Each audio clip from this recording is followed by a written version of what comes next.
Three, two, one.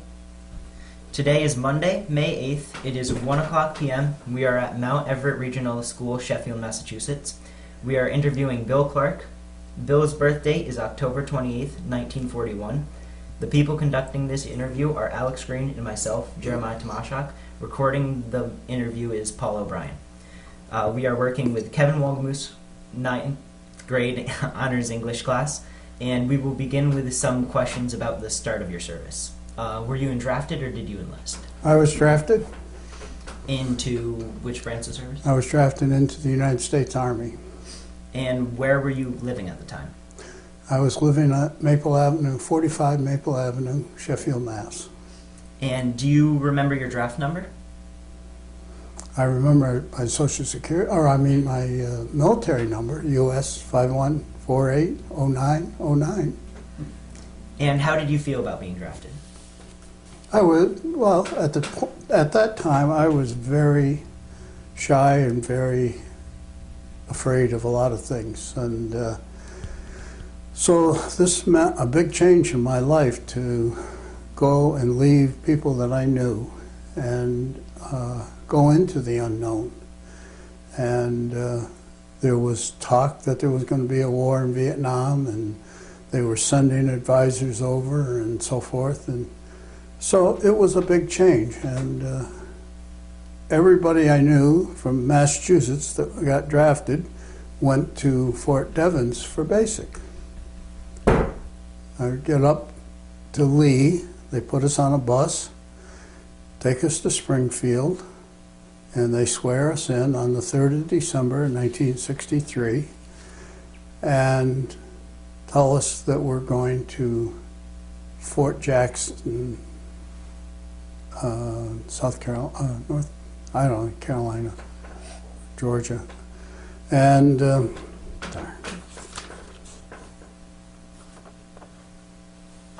Fort Jackson, North Carolina. And then we went down there and we got fitted for our fatigues and greens and khakis.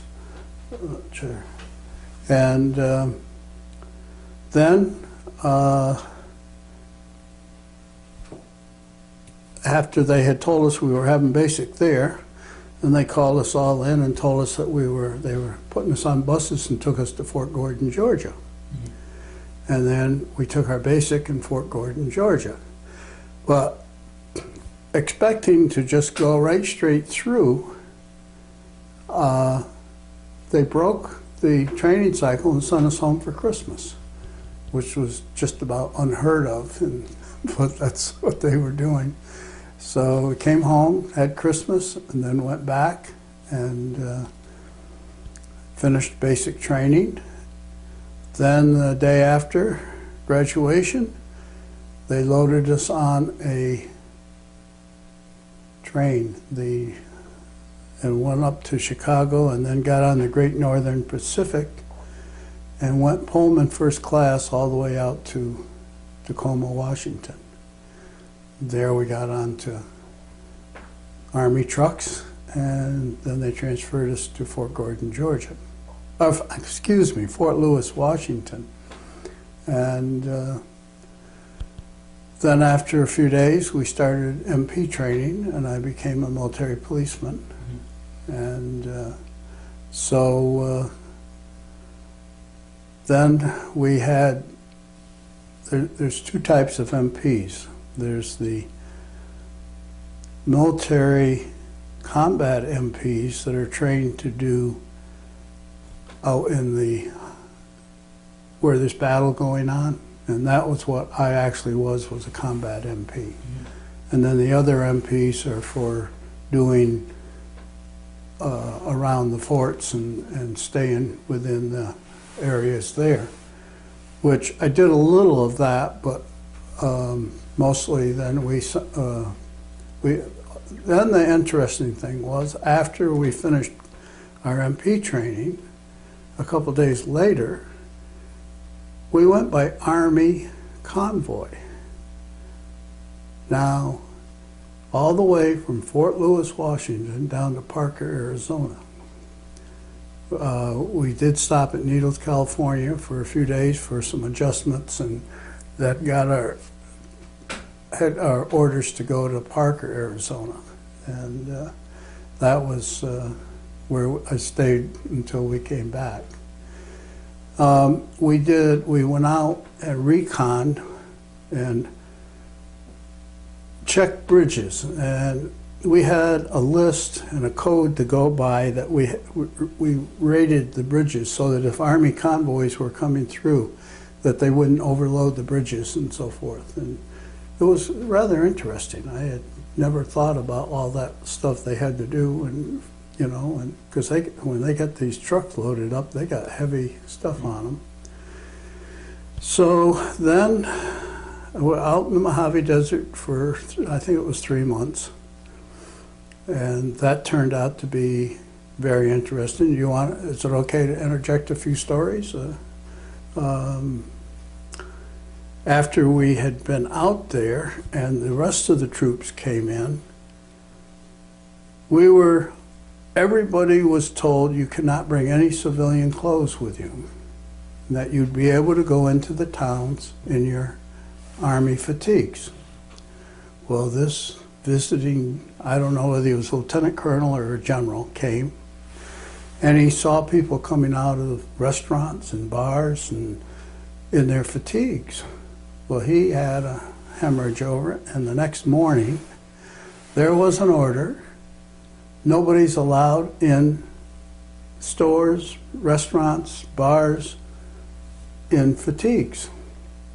Well, believe me, without giving a complete notice, and the first they heard about it was us going into a restaurant. I went into this restaurant bar. There were 3 MPs and Arizona State Highway State Patrol officer with us. And so I went from table to table, and I went down through and told them to finish up what they were eating or drinking, and they had to leave. That there was an order out now: you can't be in restaurants or bars or stores in fatigues. So get down to the other end, and this Arizona policeman stays right with me, and he's listening to everything I tell him and so forth, and all of a sudden there's almost a lot of commotion at the other end of the restaurant, and this one guy comes running up to me and he says, "You told me we could finish our drinks and eat." I said, "Yes, I did." "Well, that guy over there says we can't." I said, "Well, he outranks me." And I said, "I'm sorry, you'll have to do what he tells you then." So then I head right down to where all this commotion is. And I just put my hands up in the air and I said, "Calm down, calm down." I said, "I'm sorry." I said, "I would let you finish what you were eating and drinking, but if he says you can't, you can't." Calmed everybody down. Everybody left. I walked out to the Jeep, and this highway patrolman was with me, and he says, "Clark, I'm 62 years old, and I have never had my ass kicked. I came the closest today, and I want to commend you on how you handled this situation." He said, "You did a fabulous job." So that kind of built my confidence up. And so then another day, we were on traffic checkpoints, and all we had to do was find out where the vehicles were going. No personal questions at all. And that was so that if they didn't come back, they could check and see that they had been through this point. Well, this guy starts giving me a hard time, and I'm holding his license. And I said, "You know, I don't appreciate you giving me a hard time." I said, "I see by your license you're an RA. That means regular Army. That means you enlisted for a minimum of 3 years, if not more, and you're doing what you signed up to do. I'm a U.S. I was drafted, And I'm doing a job that the military assigned me to do. Just like that, his attitude changed completely. And I was just amazed, and you know, but it makes a difference how you talk to people. And when I look around today, where the police officers are shooting first and asking questions later, and when that, you know, it's terrible when they're saying that a kid was attacking them or coming at them, and they got the camera showing them that they're going the other direction. Boy, I tell you, if that happened in the military when I was in, we'd have been in the stockade for a long time. And so, anyway, so then after being out in the Mojave Desert for 3 or 4 months, then we headed by Jeep, and we had some trucks too, and 35 miles an hour, and we came back up to Fort Lewis, Washington. And they had it all scheduled, so we stayed overnight in National Guard armories. And we'd go in and have to blow up our air mattress and get out of our sleeping bag and sleep. But it was well done, and I was impressed how they handled that sort of thing. So then I was at Fort Lewis for a while, and they had a call for volunteers to go to Asia. So I walked over and said something to the fellow, and he says, "Here, you have to sign this paper." I said, "What's that?" He said, "You've got to extend for 4 months because you have to have 13 months in country." I looked at him and I said, "I may be a fool, but I'm not a damn fool."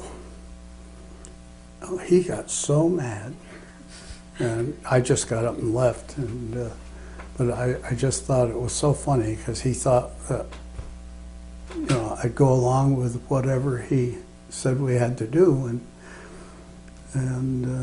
but it was a great great time. And I one of the sergeants, when our 2 years were up, said to me, "Are you going to re-enlist?" And I said, "No." "Why?"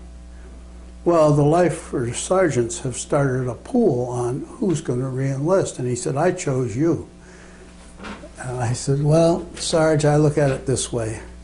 I wouldn't take $1 million for my experiences the last 2 years, but I wouldn't give you a nickel to go through it again."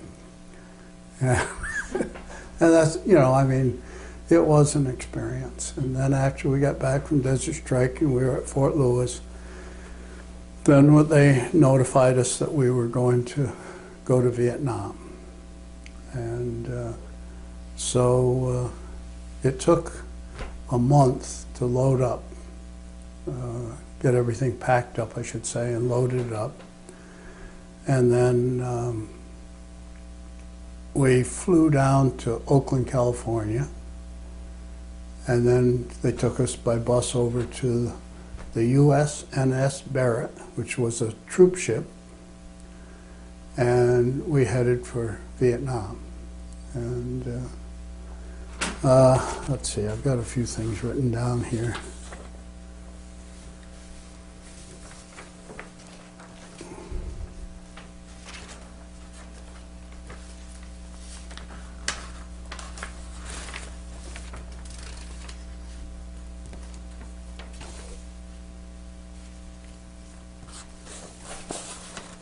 While I was in Needles, California, I had a cousin who, she and her husband and 4 children lived in Scottsdale, Arizona. So I asked for a pass, so I took a 3-day pass.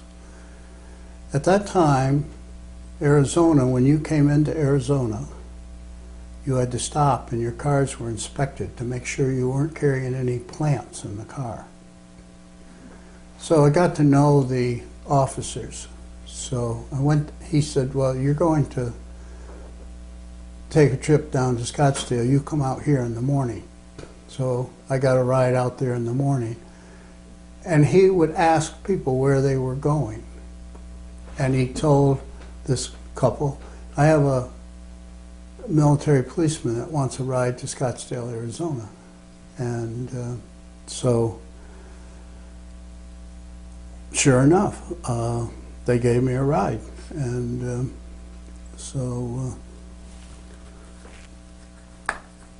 they dropped me off at a certain place, and then they told me the direction that I should go to where I was going. So I start thumbing down this other road, and this lady came along with a dog in the car. You know, I'll just never forget it. She stopped and she says, "Where are you going?" And I gave her the address.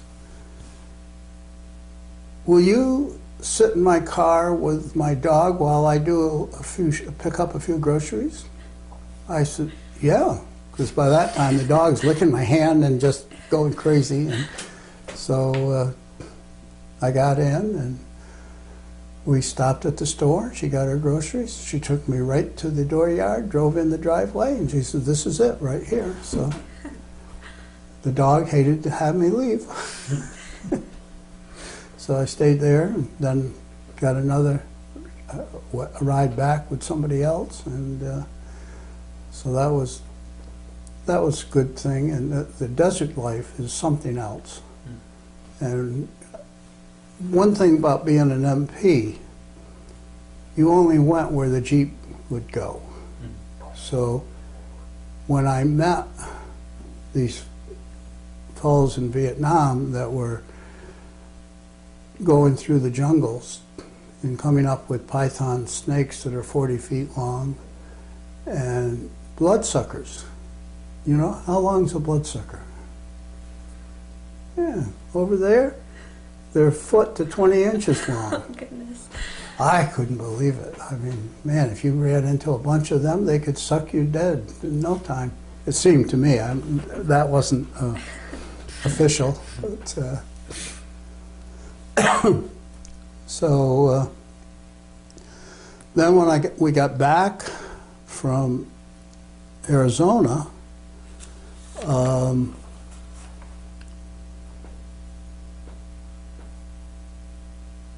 after we got back to Fort Lewis, then a few days later, we rented a car and went up to Seattle, Washington, visited the fairgrounds up there, and that's where the Space Needle is, and that was the first one that was built, and had lunch at the top.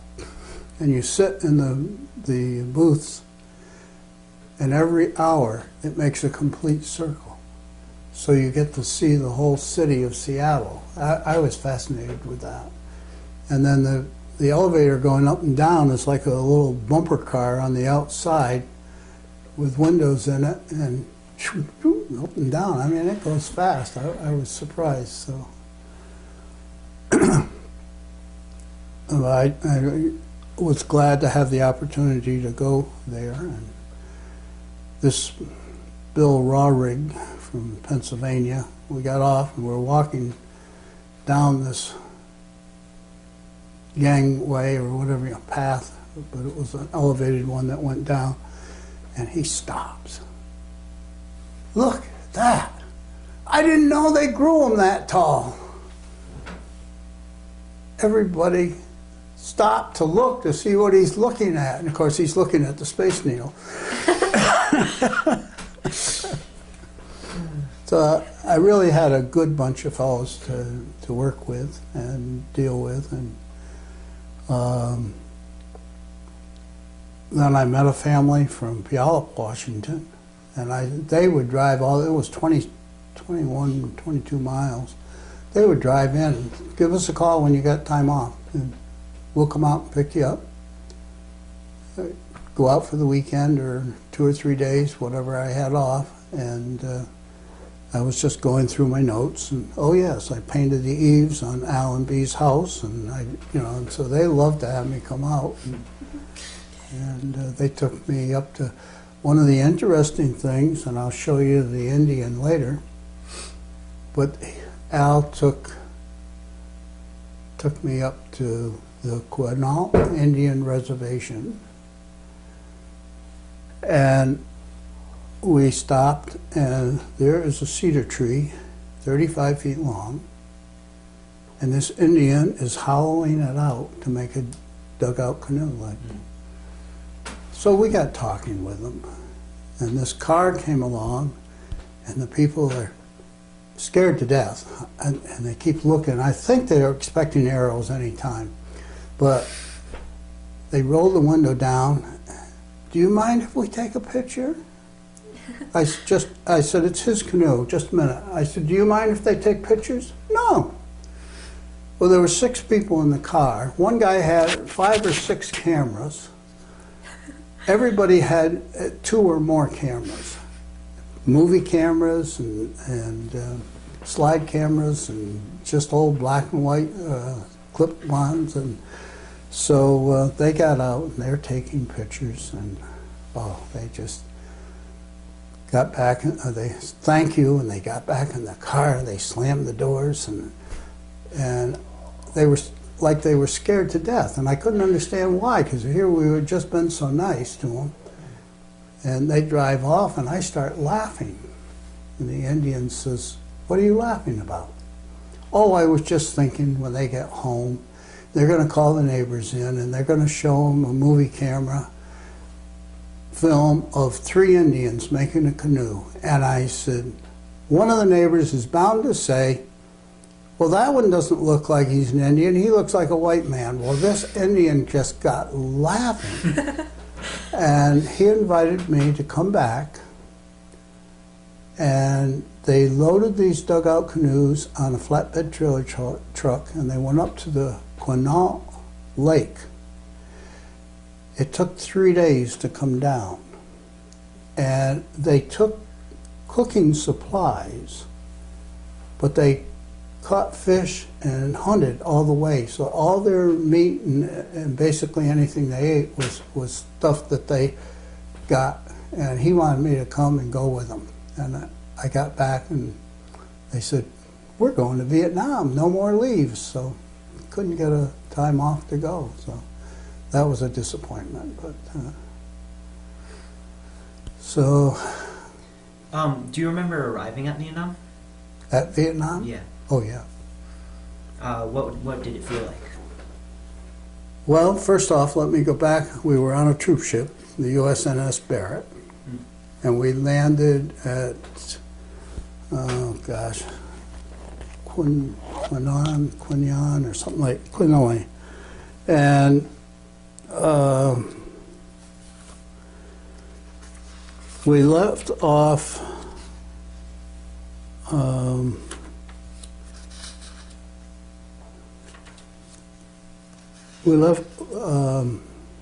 one of our companies. Yeah, we had 3 companies, A, B, and C, in our headquarters in our battalion of MPs, and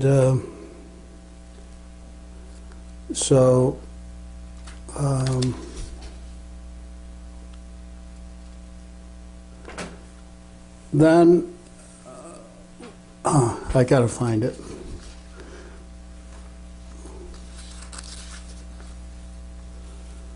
On the way, we stopped at Guam. On the 24th of August of '65, we docked at Guam. Half the ship went to the beach for a party. A company had duty at the beach. We had to go in and make sure people didn't get out of hand. And then the following day, they took the other half of the ship in and let them go swimming and have a good time. And then we came back and left the next, and then on the 29th of August, we passed the Philippines. And 31st of August, we arrived at Quanang, Quanahn. And A company, when I was in, was going south to Cam Ranh. So the 3rd of September, we left for Cam Ranh, sailed all night and arrived and landed at 11:45 in the morning. And then they had deuce and a half trucks, and then they drove us up 25 miles up to Nha Trang. And then we were in large squad tents for the remainder of the time that I was over there. And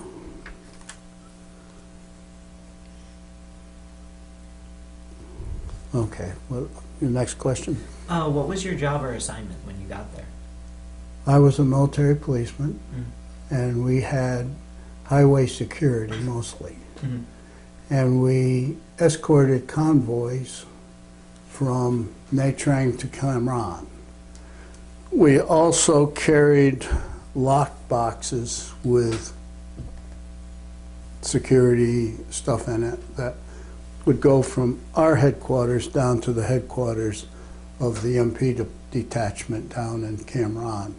And they would then turn around and send back information that we weren't allowed to see and locked up. And so one day, there were 2 Jeeps. We always traveled 3 in a Jeep. And I'm in the lead Jeep, and I'm in control of the 6 of us. Come around this corner, I look up, and there's traffic backed up everywhere. All kinds of wreckers, and, well, one big wrecker, and you know, what in the world's going on? So we got up there and found out that a flatbed trailer truck, Army, had pulled over to avoid hitting a bus full of Vietnamese people. And when he did, he slid right down this bank. So I told the Jeep behind us to set up security, and that meant that one person would stand in the middle of the road and direct traffic, and the other 2 would be on the flank.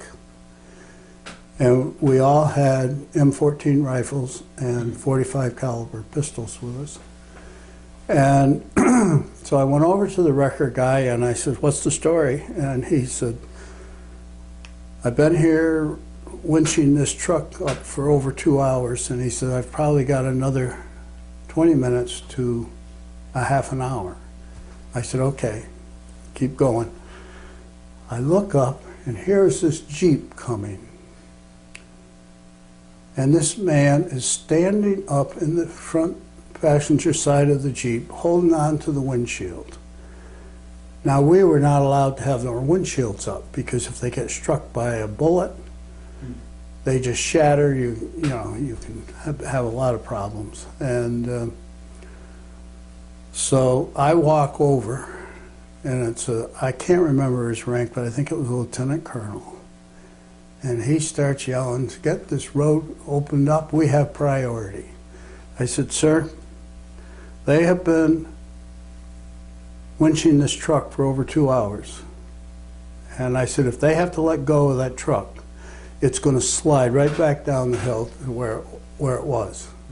And I have told them to winch it out as fast as they can." He was so far ahead of his convoy that they could have been annihilated and never known, because every Jeep is supposed to be within distance of seeing distance of the next one, and you're not supposed to get that far ahead. So pretty soon their convoy came up, and they're just in their Jeeps and trucks. And so I went back over and I said, "Sir, we are in enemy territory." And I said, "Any time that you come to a stop, you're supposed to set up security." Well, he chewed this sergeant out so bad I was sorry I said anything. I went back and directing traffic, which we couldn't, at that point, we couldn't even let the traffic through. And so finally, the wrecker operator waved to me, and he unhooked the wrecker. And normally you load up all your chains, and winch up all your winches and everything. He just jumped in the Jeep or the wrecker and took off down the road, dragging the chains and the winching part. which was okay, but I was surprised. And then the flatbed trailer truck operator pulled out onto the highway and went on out of sight. So we're starting to let traffic through, and I'm beckoning, and they aren't moving. So I go back down, and I said, "Sir, the road is open." I said, "You're holding up traffic now." He chewed this sergeant out again, and I said, "Oh my Lord, I'm glad I'm not under his command." And he wanted to know my provost marshal's office, where it was, and the name of the provost marshal. And so I was a little hesitant to go back that night because I thought, oh golly, I'm going to be in trouble.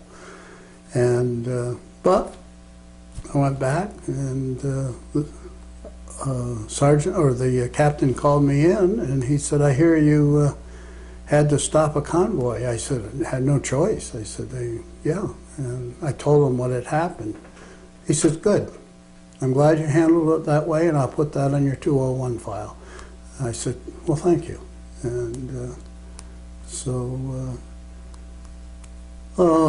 you know, it was just, you never knew when you went out.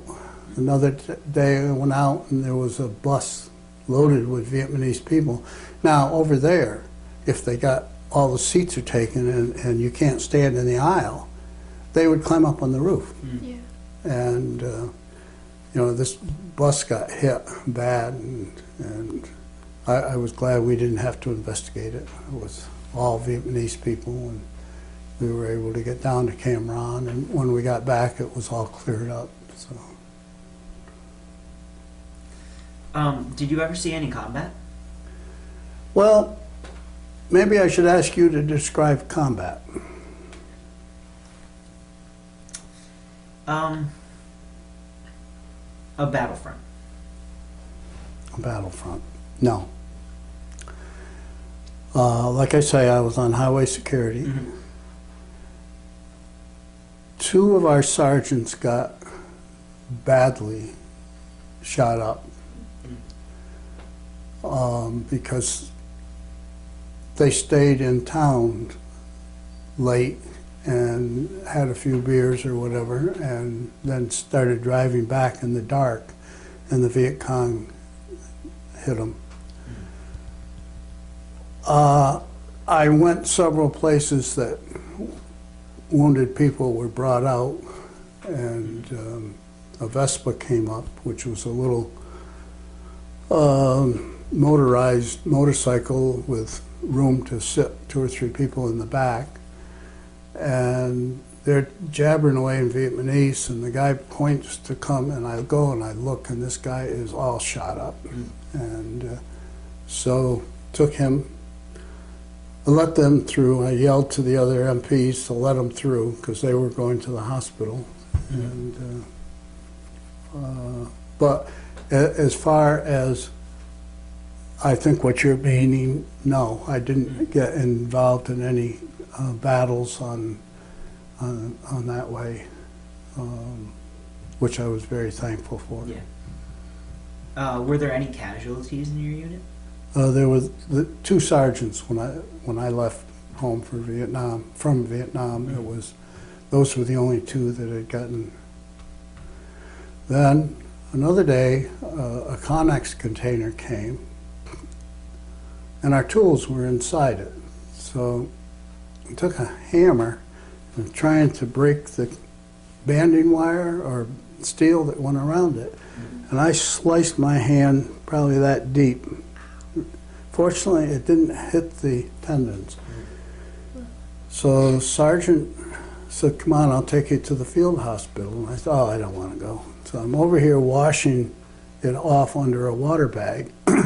My lieutenant comes by. He almost passed out from the sight of the blood.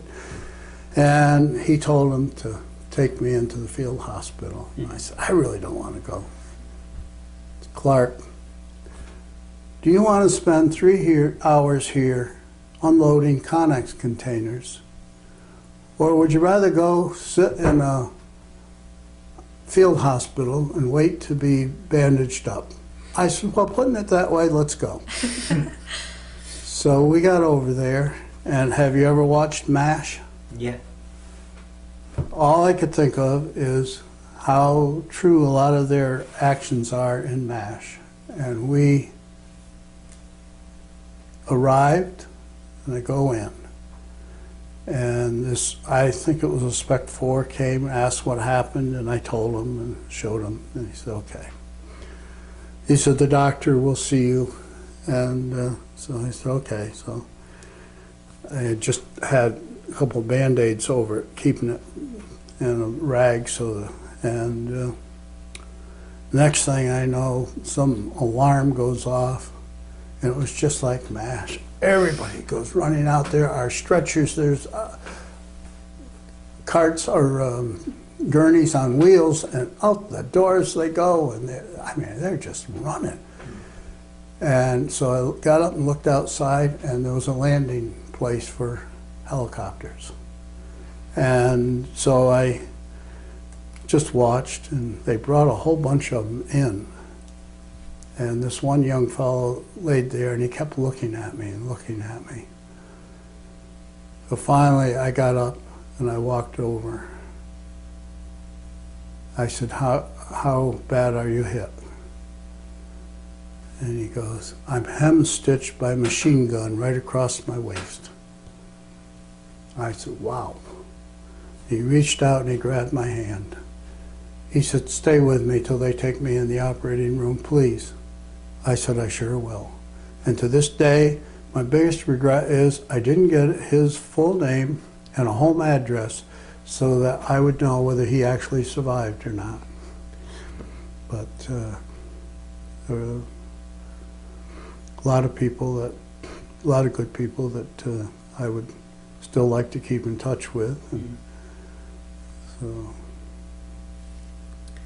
Can you tell me about a couple of your most memorable experiences? I guess I've already hit them, but for one thing, outside our cantonment area was a little village, and I think all the children there were family from wounded soldiers, because there was a lot of people there with one leg and or one arm and so forth. And I got to know these kids. They just came running when they saw me. So it was nothing for me to have 25, 30 kids sitting, just swarming around me. And so this one boy invited me to go to his, I think they call them hooches.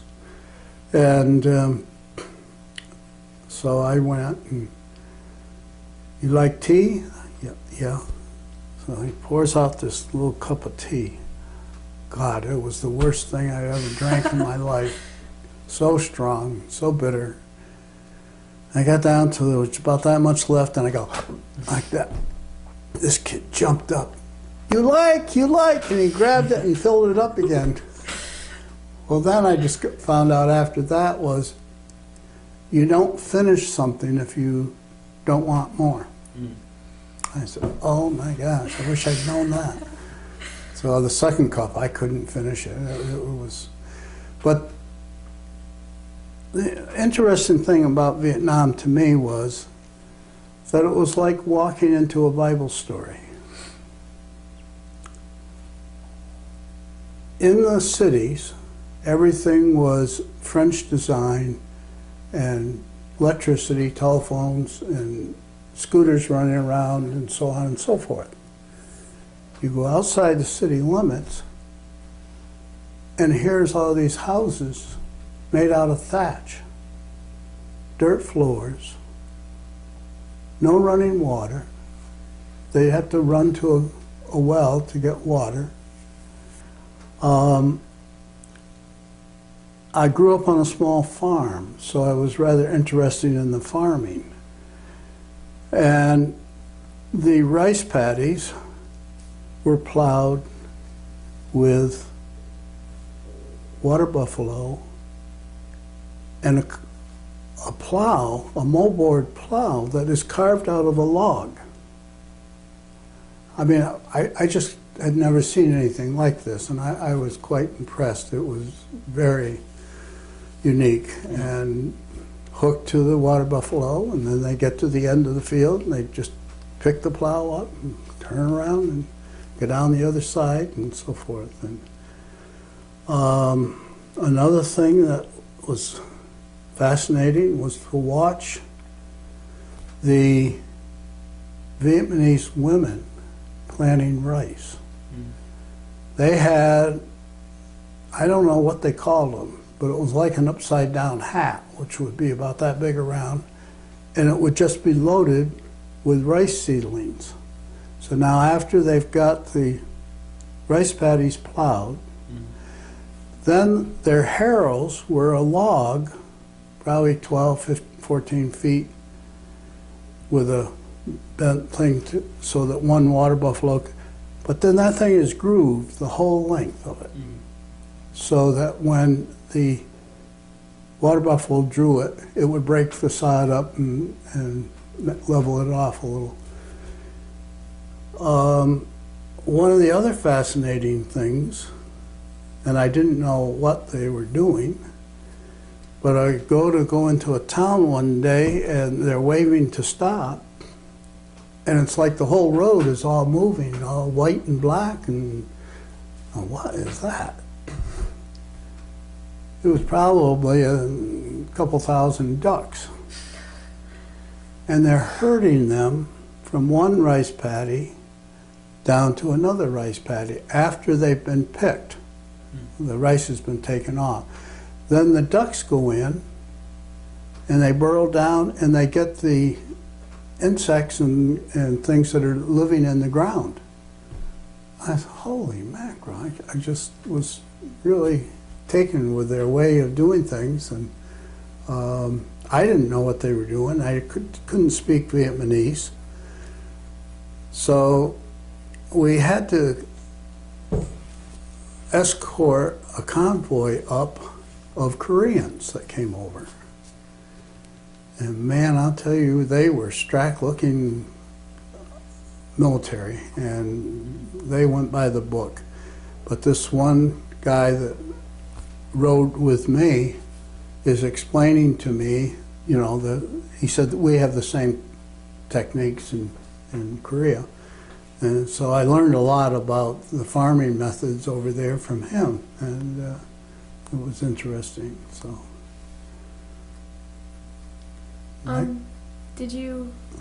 Were you ever awarded any medals or citations? Well, I got a good conduct medal, and I was going to look up, I know I got an award for Vietnam service, but I've never received them. Because the supply sergeant that was in charge of getting them for us said he didn't have time. So, which could have been true. I mean, things were hectic. How did you stay in touch with your family? By letter. Um, I'll tell you an interesting thing. I worked at the Red Lion Inn as a bellhop before I went, not directly before I went in the service, but for 3 summers I worked up there. One of the most interesting jobs I've ever had. And the manager of the Red Lion Inn called me, and I was extremely bashful and shy. Asked me to come up for an interview, so I went up. And I talked to him and agreed to start working the next morning at 7 o'clock. And I came home, told my father, and my father says, "What? You what?" He was just completely surprised. But that's where I learned I have to associate with people and talk to them and so forth. So this Fanny and George Spears were just a terrific couple. And she wrote me a long letter every week. She lived down in Brooklyn, New York, or they did. And if there was anything, any other thing going on during the week, there'd be something for that too, you know. And when I got to Vietnam, of course, going over on ship, we didn't get any mail. So when we got over there, I had a stack of mail like this. So from my folks and relatives, and so Did you ever feel pressure or stress? feel what? Pressure or stress while you were over? Well, one night, probably about 3 o'clock in the morning, there was an explosion and the ground is shaking and you don't know what it is.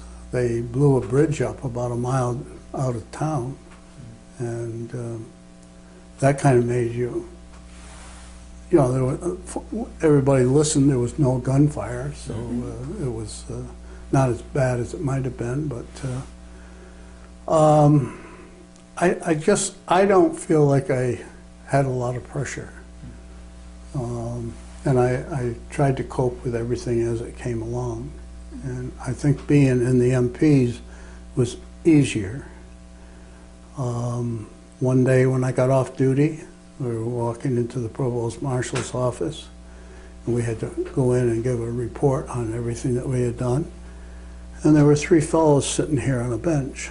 And I said hello to them, and 2 of them said hello. The other guy was twiddling around and doing something. I took about 2 steps. Bang! I turned and looked, and the guy in the middle has got his hand, and he has pushed the rifle out from under this guy's chin. He was trying to commit suicide. And so I said, "What's wrong?" "Oh, I can't take it. I can't take it. I can't go back in the jungles anymore." He says, "Those pythons and those bloodsuckers, and I'd rather die." So we called an ambulance and took him to a field hospital, and so that was, like I say, I didn't have that. I didn't have to live with that sort of thing. But when I saw those bloodsuckers that long, oh boy. Was there anything special you did for good luck? I don't think so. I don't remember.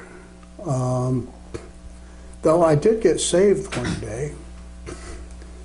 The guy in the barracks, or in the squad tent, in the bunk next to me, was a black fellow from Baltimore, Maryland, Paul Bostic.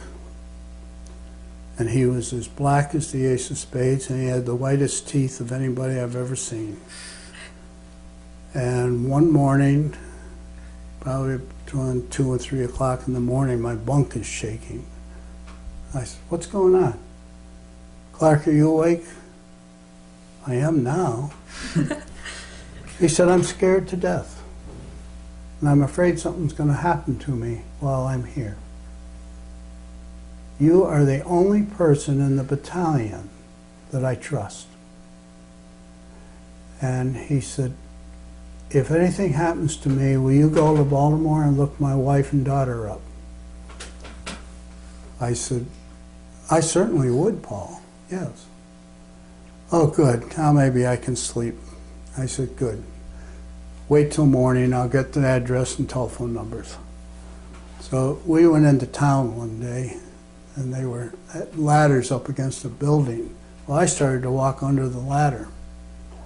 He grabbed my arm and yanked me back, and he says, "Clark, that's bad luck. No, you don't do that."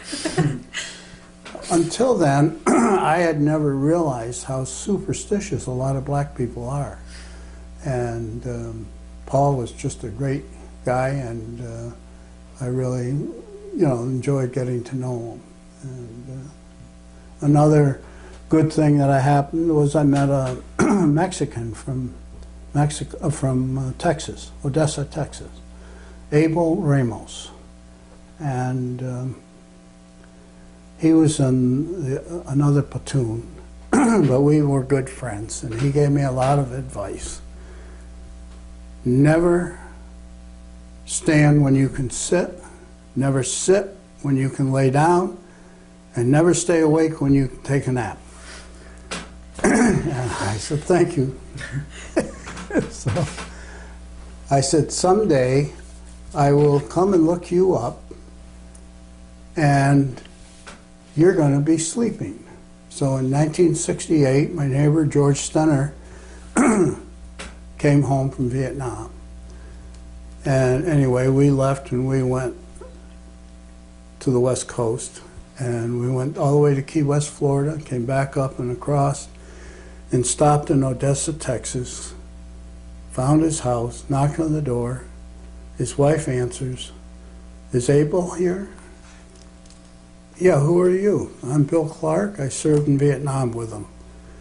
"Well, he's sleeping. I'll have to wake him up." So,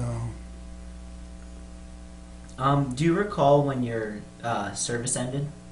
oh, certainly. Yeah. Where were you and what were you doing? I was in Vietnam. Mm-hmm. I got shipped up to Quang Nam, so I can't remember. And went through the documentation of getting out, then flew from there down to Tan Son Nhut, Saigon Airport, and finished the getting out there.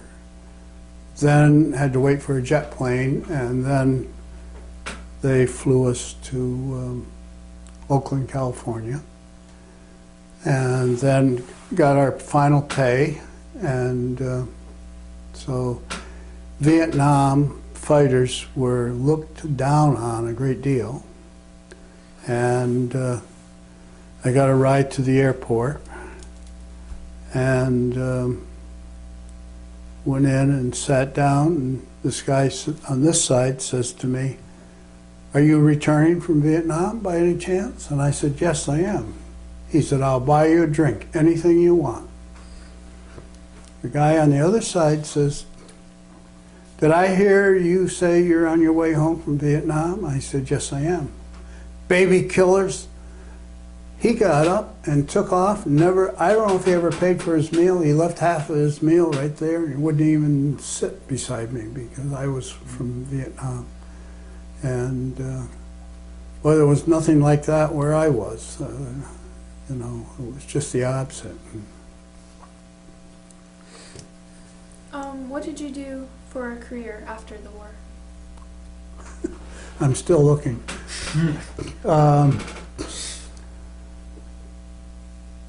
I went back to Sheffield Plastics and worked there for a while, but just hated being back in that area. And several of my friends that I had worked with there before I went in the service came down with cancer, and that's it. I'm getting out of here. And so then I went to work for Wilbur Stowe in Salisbury, Connecticut, doing house painting. And before that, I helped over at Macy's Garage, the Chevrolet garage, for a while, and I've always kept busy. So. Did you keep any of your friends, like, stay in touch with them after the war? A lot of them for probably for up to 20 years now. Quite a few of them have passed away. One of them I was going to call yesterday and talk to him and tell him, and he's down in Mississippi. And this Abel Ramos moved, and we can't find a telephone number for him. But I called him one night several years ago, and somebody answered the phone, and I said, could I speak to Abel Ramos? "No comprendi, no speak English." I said, "Wait a minute." I said, "Abel and I served in Vietnam, and I want to talk to him." "No comprendi." And they hung up. And I said, darn. So I thought something was funny. About 3 months go by, and I discovered that I had mildew under my table in my north living room. So I had taken the table upside down, put it on plastic, and I had washed it with Pine Sol and bleach and making sure that it's dry, and then I had some special furniture stuff to put on it, and I'm rubbing it down with this, and the phone rings. And I wipe my hands off, and I say hello, and it's a telemarketer. hung up. Well, that happened 3 times. So then I'm back at it again. Phone rings. I said, the hell with it. It keeps ringing, keeps ringing. Oh, I wipe my hands off and pick it up and say hello. Clock. And I'm gonna hang up. Bill, clock. This is Abel Ramos. Oh my God. We talked for over 2 hours. And he wanted to know if it bothered me that he was Mexican. I said, no. I said, that was a plus. You're the first genuine Mexican friend I ever had. And I said, I'm glad to have you. Why do you ask? Well, he had gone to a reunion. And he was talking with another fellow from Texas. Now, he had known this fellow for 40 years. Red Taylor got up and went to the bathroom. This other guy came over and told him that he shouldn't be talking to Red Taylor. Or Red Taylor shouldn't be talking to him. And he says, what are you talking about? Well, when Red stops to think what you Mexicans did at the Alamo, he shouldn't associate with you. He said, you have to remember, I'm an American first.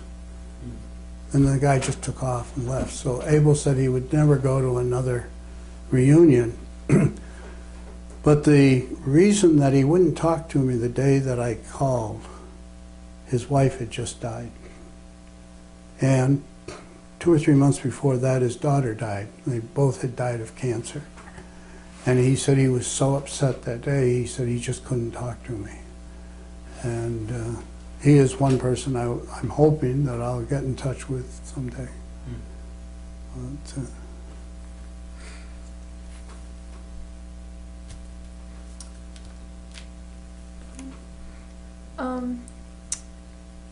how did your military experience influence your thinking about war or the military in general?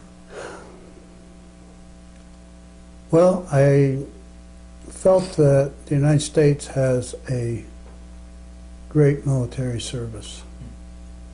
And I'm not sure that it's always been used correctly. But I know several young people that are lost, you know, and I would try to get them to join the service because I felt that for 2 years it would be the best thing they could do, because it teaches you discipline and it teaches you that you have to get out and do things. And How did your experiences influence your life? my life.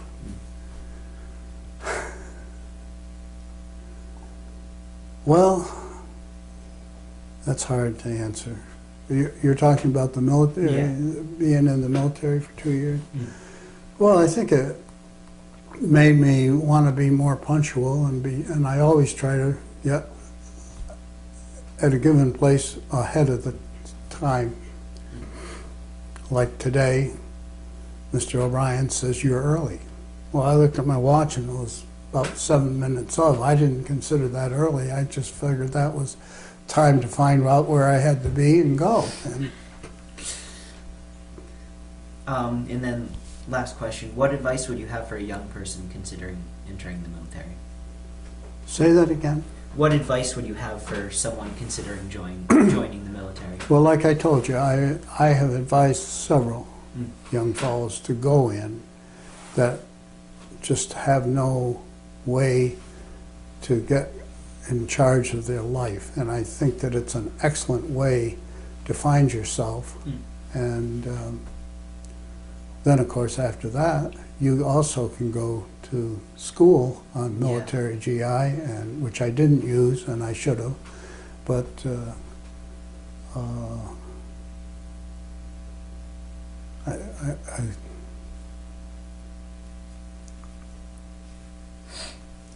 Is there anything that you would like to add that we haven't covered? I don't know. I've got photographs here I want to show you. Okay. And should I do that now or later? Okay. All right, thank you. Thank you for your service. Thank you for being here today.